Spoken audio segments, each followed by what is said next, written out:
Elon Musk की company SpaceX के द्वारा बनाए गए दुनिया के सबसे पावरफुल लॉन्च व्हीकल जिसका नाम स्टारशिप है, जो थर्सडे को लिफ्ट के 4 मिनट बाद गल्फ ऑफ मेक्सिको के 30 किलोमीटर ऊपर एक्सप्लोड हो गया। इस रॉकेट को टेक्सास के बोका चिका से कल शाम 7 बजे लॉन्च किया गया था। वैसे तो इस रॉकेट को मंडे को ही लॉन्च किया जाना था, पर प्रेशर वॉल्व के फ्रीज हो जाने के कारण लॉन्च को 40 सेकंड पहले ही रोक दिया गया। इस रॉकेट में 33 इंजन लगे हुए थे, जो इस रॉकेट को दुनिया का सबसे बड़ा व सबसे ताकतवर रॉकेट बनाते थे। स्टारशिप 2 स्टेज से मिलकर बना है। इसकी पहली स्टेज में रॉकेट का यूज किया गया है, जिसे सुपर हेवी रॉकेट कहते हैं। ये फुली रियूजेबल है और ये अर्थ के एटमॉस्फेयर में एंट्री करके लॉन्च साइड पर लैंड कर सकता है। ये 33 रैप्टर इंजन से पावर्ड है। Raptor engine cooled liquid methane और लिक्विड ऑक्सीजन को यूज करते हैं। दूसरी स्टेज पर स्पेसएक्स के स्पेसक्राफ्ट का यूज किया गया है। ये 6 इंजन से पावर्ड है, जिसमें 3 रैप्टियर इंजन व 3 रैप्टियर वैक्यूम इंजन लगे हुए हैं। ये इंजन स्पेस में यूज करने के लिए डिजाइन किए गए। लॉन्च के समय सारे 33 इंजन इग्नाइट हो गए थे और रॉकेट धीरे धीरे ऊपर जा रहा था। लगभग 1 मिनट के बाद rocket maximum aerodynamic pressure period से गुजर रहा था। इसके बाद सुपर हेवी प्रेशर पीरियड से गुजरने के बाद सुपर हेवी बूस्टर स्टेज पर कई सारे इंजन ने काम करना बंद कर दिया और रॉकेट अनस्टेबल हो गया। सुपर हेवी बूस्टर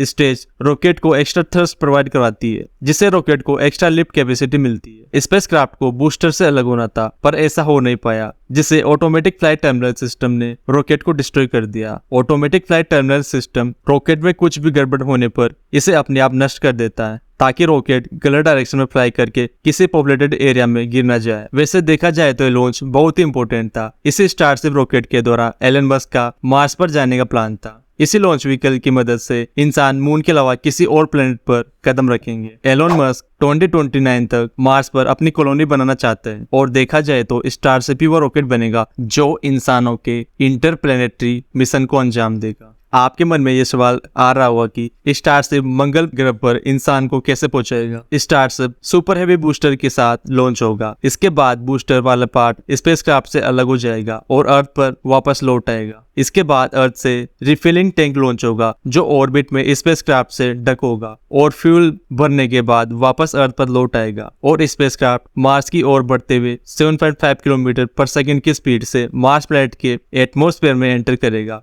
और धीमा होने के बाद स्पेसक्राफ्ट मंगल ग्रह पर लैंड होगा। इसके बाद स्पेसक्राफ्ट मार्स पर मौजूद नेचुरल H2O और CO2 रिसोर्स को रिफ्यूल करेगा। वो अगेन अर्थ की यात्रा शुरू करेगा। ये एक पूरी तरह से रियूजेबल ट्रांसपोर्ट सिस्टम है। ये 150 मेट्रिक टन वेट कैरी करने में कैपेबल है। वो एक साथ 100 लोगों को मार्स पर ले जाने में सक्षम है। इसका अंदाजा आप इसी से लगा सकते हैं कि इंडिया का सबसे powerful launch vehicle GSLV Mark 3 है। वो एक बार में लो अर्थ ऑर्बिट में केवल 8 टन पेलोड को ही ले जाने में सक्षम है। वैसे स्टारशिप का ये टेस्ट लॉन्च था। इसके सक्सेस होने के केवल 50% ही चांस थे। आने वाले टाइम में भी आपको स्टारशिप के बहुत सारे टेस्ट लॉन्च देखने को मिलेंगे।